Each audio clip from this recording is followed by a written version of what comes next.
दिल्ली में लगातार बढ़ रहा है प्रदूषण। कल से भी गंभीर स्थिति में AQI। आज दिल्ली में ज्यादातर जगहों पर AQI का स्तर है 500 या उसके करीब। आयानगर, नेहरू नगर, नॉर्थ कैंपस सहित कई जगहों पर AQI 500 के पास पहुंचा। लोगों को सांस लेने में मुश्किलें। अभी तक के सबसे खराब स्तर पर दिल्ली का प्रदूषण। सुबह का औसत AQI 494 के पार। इंदिरा गांधी एयरपोर्ट पर स्मॉग के चलते कम हो गई विजिबिलिटी। सुबह 100 मीटर के करीब रही विजिबिलिटी। बढ़ते हुए प्रदूषण को लेकर केंद्रीय कर्मियों के संगठन ने वर्क फ्रॉम होम की मांगी है परमिशन। साथ ही साथ कार्यालय भवनों में एयर प्यूरिफायर लगाने की भी मांग की गई। दिल्ली NCR में वायु प्रदूषण को लेकर सुप्रीम कोर्ट ने दिल्ली सरकार को फटकार लगाई। कहा, बिना निर्देश के न हटे ग्रैब फोर्स। सरकारी दफ्तरों के समय में बदलाव। सुप्रीम कोर्ट के दिल्ली सरकार को वायु प्रदूषण को लेकर सभी जरूरी कदम उठाने के निर्देश। दिल्ली NCR में 12वीं तक के सभी स्कूल बंद करने का आदेश। दिल्ली प्रदूषण पर 22 नवंबर को अगली सुनवाई होगी। सुप्रीम कोर्ट ने दिया दिशा निर्देश के बिना हमारी इजाजत के ग्रैब फोर्स नहीं हटेगा। राजधानी में प्रदूषण के खतरनाक स्तर के चलते दिल्ली यूनिवर्सिटी ने भी सख्त कदम उठाए। शनिवार तक सभी क्लासेस ऑनलाइन की। परीक्षाओं और इंटरव्यू के शेड्यूल्स में बदलाव। दिल्ली के द्वारका सेक्टर 6 और 7 में प्रदूषण को लेकर LG विनय सक्सेना ने दौरा किया। चलाया गया anti smog ministry drive. Maharashtra के पूर्व गृह मंत्री और शरद गुट के नेता अनिल देशमुख पर बीती रात पत्थर से हमला। सिर पर गंभीर चोटें लगी। अपने बेटे सलिल देशमुख के लिए चुनाव प्रचार करके लौट रहे थे अनिल देशमुख, तभी हमला किया गया। गंभीर हालत में अस्पताल में भर्ती कराए गए। अनिल देशमुख पर हुए हमले को लेकर छिड़ गया है सियासी संग्राम। कांग्रेस बोली प्रदेश में गुंडाराज है। बीजेपी ने चुनावी स्टंट बताया। कांग्रेस के नेता बाला साहेब थोराट ने हमले की निंदा करते हुए कहा, मारपीट किए जाने से सवाल उठता है कि राज्य में कानून का राज्य है या गुंडों का राज है। बीजेपी ने हमले को बताया चुनावी स्टंट। काटोल विधानसभा क्षेत्र के बीजेपी प्रभारी अविनाश ठाकरे का दावा, देशमुख ने अपने ही कार्यकर्ताओं से कराया है पथराव। शरद पवार, सुप्रिया सुले और अरविंद केजरीवाल ने इस हमले की निंदा की। केजरीवाल ने ट्वीट करके लिखा, लोकतांत्रिक समाज में हिंसा का कोई स्थान नहीं। कांग्रेस ने हमले को लेकर चुनाव आयोग को तत्काल कदम उठाने की मांग की। निष्पक्ष चुनाव कराने की मांग। अनिल देशमुख पर हमले से गुस्साए कार्यकर्ता। पुलिस स्टेशन के बाहर धरना प्रदर्शन। कार्यकर्ताओं ने हमलावरों को जल्द गिरफ्तार करने की मांग की। 20 नवंबर को होने वाली वोटिंग से पहले महाराष्ट्र, झारखंड में थम गया है प्रचार का शोर। आखिरी दिन सभी पार्टियों ने लगाया जोर। महाराष्ट्र में 288 सीटों पर 20 नवंबर को वोटिंग है। 23 नवंबर को मतगणना है। महायुति और महाविकास आघाड़ी में कड़ी टक्कर है। राहुल गांधी ने धारावी रीडेवलपमेंट को लेकर अडानी और पीएम मोदी पर निशाना साधा। अडानी और मोदी की फोटो दिखाकर बोले, यह सवाल सबसे बड़ा है, सेफ कौन? एक है तो सेफ है, देख लीजिए। राहुल गांधी ने पीएम मोदी और अडानी पर निशाना साधते हुए कहा कि व्यक्ति के लिए धारावी को किया जा रहा है खत्म। राहुल गांधी के सेफ वाले बयान पर बीजेपी ने तंज कसा। समित पात्रा ने कांग्रेस के मौजूदा हालात के लिए राहुल गांधी को जिम्मेदार ठहराया। बीजेपी के महासचिव विनोद तावड़े ने भी राहुल गांधी पर पलटवार करते हुए कहा, एक है तो सेफ है के नारे पर बरगलाने वाले हैं राहुल गांधी, फेक है। कांग्रेस के नेता राहुल गांधी पंजाब के अमृतसर पहुंचे। गोल्डन टेम्पल पहुंचकर यहां उन्होंने लोगों को पानी पिलाने और बर्तन धोने की सेवा की। राहुल गांधी को गोल्डन टेम्पल में वीआईपी दर्शन कराने पर एक महिला नाराज हो गई। गुरुद्वारे में ही किया हंगामा। बोली, गुरु घर में सब बराबर। रांची में कांग्रेस के सांसद राहुल गांधी ने प्रेस कॉन्फ्रेंस की। कहा, बीजेपी आरएसएस से हमारी विचारधारा की लड़ाई। आदिवासियों के खिलाफ बीजेपी की सोच साफ है। बीजेपी पर निशाना साधते हुए राहुल गांधी ने कहा, संविधान की रक्षा कर रही कांग्रेस बीजेपी करना चाहती है इसे खत्म। जाति जनगणना को लेकर राहुल गांधी ने पीएम मोदी को घेरा। बोले, हम झारखंड में नहीं जाति जनगणना बढ़ाएंगे आरक्षण। महिलाओं को देंगे प्रति माह 2,500 रुपए। महाराष्ट्र के सीएम एकनाथ शिंदे ने की बड़ी घोषणा। कहा, दिसंबर में लाडली बहन योजना के लाभार्थियों को मिल जाएगी उनकी किश्त। सीएम एकनाथ शिंदे ने राहुल गांधी पर प्रहार किया। बोले, महाराष्ट्र की तिजोरी लूटने आए हैं। उन्होंने धारावी के बारे में गलत जानकारी दी। झारखंड में दूसरे चरण में 38 सीटों पर 20 नवंबर को मतदान है। बीजेपी बनाम कांग्रेस, जेएमएम में कांटे की टक्कर।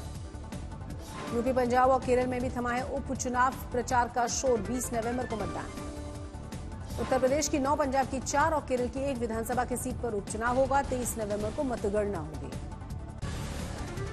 पीएम मोदी ने ब्राजील के राष्ट्रपति को G20 समिट के आयोजन के लिए बधाई दी। कहा, हमारे समावेशी विकास, महिला नेतृत्व और युवा शक्ति पर ध्यान केंद्रित किया गया।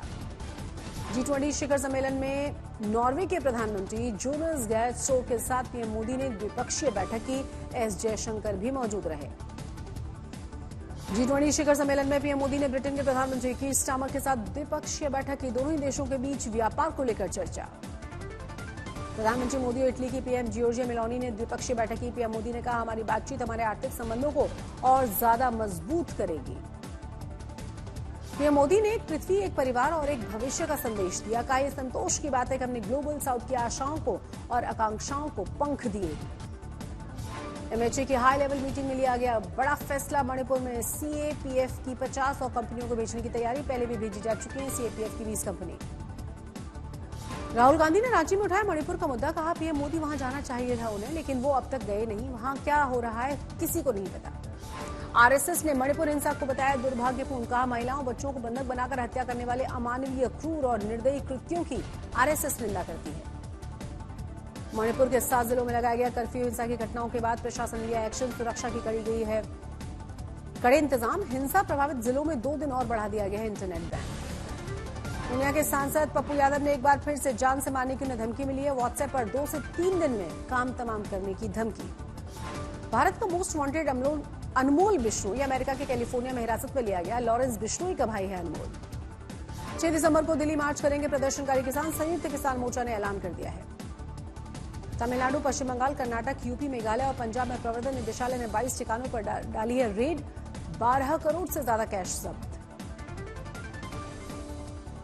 पीएम मोदी के बाद अब 10 साबरमती रिपोर्ट की अमित शाह ने तारीफ की है। कहा, सच को दबाया नहीं जा सकता। छत्तीसगढ़ वक्फ बोर्ड का बड़ा फरमान। अब मस्जिद कमेटियों को जुमे की नमाज के दौरान तकरीर के विषयों के लिए वक्फ बोर्ड से परमिशन लेनी होगी। असदुद्दीन ओवैसी भड़के। संजय मूर्ति होंगे भारत के अगले सीएजी। गिरीश चंद्र मुर्मू की जगह लेंगे। 20 नवंबर को कार्यकाल पूरा करेंगे मौजूदा सीएजी गिरीश चंद्र मुर्मू। कबाड़ियों को लेकर उत्तर प्रदेश एआईएमआईएम अध्यक्ष शौकत अली का विवादित बयान। कहा, कावड़ यात्रा के नाम पर 2 महीने सड़कें बंद करके पुलिस डिपार्टमेंट के लोग कावड़ियों पर फूल बरसाते हैं। इंडियन कोस्ट गार्ड के जहाज ने 17 नवंबर को 7 भारतीय मछुआरों को पाकिस्तान मरीन से सफलतापूर्वक बचाया है। अंतर्राष्ट्रीय समुद्री सीमा के पास से पाकिस्तान समुद्री सुरक्षा एजेंसी के जहाज ने पकड़ लिया था। पुणे में भारत और ऑस्ट्रेलिया की सेनाओं के साथ युद्धाभ्यास हुआ। संयुक्त एक्सरसाइज को ऑस्ट्रिया हिंद दिया गया नाम। रामनगरी अयोध्या में छाई श्री राम तिलकोत्सव की रौनक। बड़ी संख्या में कार्यक्रम में शामिल हुए देश और दुनिया से आए भक्त। यूपी बोर्ड ने जारी किया हाई स्कूल और इंटरमीडिएट एग्जाम का शेड्यूल। 24 फरवरी से 12 मार्च तक परीक्षाएं चलेंगी।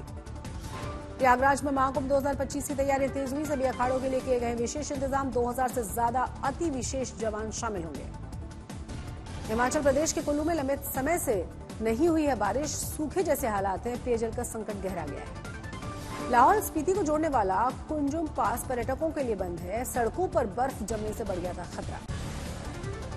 बांदा में भीषण सड़क हादसा हुआ। बाइक सवारों को तेज रफ्तार ट्रक ने कुचला। 2 दोस्तों की दर्दनाक मौत हुई। घटना सीसीटीवी कैमरे में कैद। मेरठ के सुरूरपुर में दर्दनाक हादसा हुआ। अज्ञात वाहन की टक्कर से बाइक सवार चाचा और उसकी 2 भतीजों की मौत हुई। परिजनों ने हंगामा किया। नोएडा में निर्माण कार्य के दौरान एक मकान और दुकान गिरने से बड़ा हादसा हुआ। मलबे में 4 मजदूर दबे, 1 की मौत। नागपुर के कलमना में तलवार लहराते हुए 5 युवकों का वीडियो वायरल हुआ है। पुलिस ने 5 को हवालात पहुंचाया। गुजरात के पाटन के धारपुर मेडिकल कॉलेज रैगिंग के दौरान एक छात्र की मौत हुई। सीनियर छात्रों ने 3 घंटे तक रैगिंग की। आणंद के खंबात में आयोजित मेले में एक समुदाय के धार्मिक ग्रंथों का अपमान करने पर हंगामा। थाने का घेराव किया गया। जमकर हंगामा। राजस्थान के जोधपुर में मथुरा दास माथुर अस्पताल में रविवार देर रात एक वार्ड में लगी थी आग। एक मरीज की गंभीर रूप से झुलसने की खबर। रोहतास में बेखौफ बदमाशों ने 8वीं के छात्र पर चाकू से हमला किया। हमले में बुरी तरह से जख्मी हुआ है ये लड़का। उधम सिंह नगर में एक बार फिर से रेल हादसा करवाने की साजिश रची गई। रेलवे ट्रैक पर 40 फीट लंबा सरिया मिलने के बाद हड़कंप। यूपी के देवरिया के गौरी बाजार में आभूषण की दुकान तोड़कर ताला, तिजोरी उठाकर ले गए थे बदमाश। प्रतापगढ़ में डीजे पर डांस को लेकर बारातियों में और लाठी डंडे चल गए। 2 की मौत की खबर है। पुलिस जांच में जुट गई है। इंदौर में साइबर ठगों को लोगों को डिजिटली जाल में फंसाने की खोज निकाला गया है तरीका। डिजिटली इन्वेस्टिगेशन कार्ड के जरिए इन्विटेशन कार्ड के जरिए धोखाधड़ी। महुआ में धन के लालच में बुजुर्ग तांत्रिक की हत्या। शव को काली मंदिर के हवन कुंड में फेंक कर फरार हुए हत्यारे। पुलिस ने मामला दर्ज किया।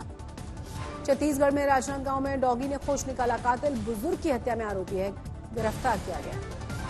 अगले साल 17 जनवरी को रिलीज होगी फिल्म इमरजेंसी। कंगना रनौत ने फिल्म से जुड़ा एक पोस्टर भी रिलीज कर दिया है।